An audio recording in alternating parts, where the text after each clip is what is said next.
அடேங்கப்பா, Chennai trade centre. இந்த building என்ன புதுசா இருக்கு அப்படின்னு நிறைய பேர் யோசிச்சிருப்பீங்க. எப்படி இருந்த சென்னை ட்ரேட் சென்டர் இப்போ இப்படி மாறிடுச்சு. ரொம்ப பிரம்மாண்டமாக கட்டி வச்சிருக்காங்க இந்த சென்னை ட்ரேட் சென்டரை. ஆல்ரெடி இருக்கிற இடத்துல ஹால் 1, 2, 3 அப்புறம் ஒரு கான்ஃபரன்ஸ் ஹாலும் இருக்கும். இப்போ இருக்க புதுசாக கட்டின பில்டிங்கில் ஹால் நம்பர் 4, 5, 6, 7. ஸோ மொத்தமாக நம்மளுக்கு 7 ஹால் கிடைக்கும். கூட ஒரு கான்ஃபரன்ஸ் ஹால் வேறு. இப்போ இந்த புது பில்டிங்கில் இருக்க ஹைலைட்டே இங்கே இருக்க மல்டி லெவல் கார் பார்க்கிங்.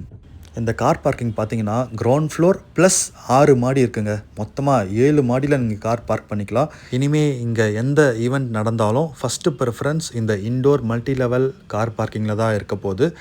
இந்த 7 மாடியும் ஃபில் ஆனதுக்கப்புறம் தான் உங்களால் அவுட்டோர்லேயே பார்க் பண்ண முடியும். இப்போ இங்கே இருக்க ட்ராபேக்கு, இங்கே நான் கார் பார்க் பண்ணிவிட்டு நம்ம பழைய ஹாலான ஹால் நம்பர் 1, 2, 3 இல்லைனா கான்ஃபரன்ஸ் ஹாலுக்கு போனோன்னா நான் 300 to 400 மீட்டர்ஸ் நடந்து போகிற மாதிரி இருக்குது. அதுக்கு ஒரு பகி சர்வீஸ் மாதிரி இவங்க ரெடி பண்ணி கொடுத்தாங்கன்னா ரொம்ப சூப்பராக இருக்கும். தேங்க்யூ ஃபார் வாட்சிங். Please subscribe.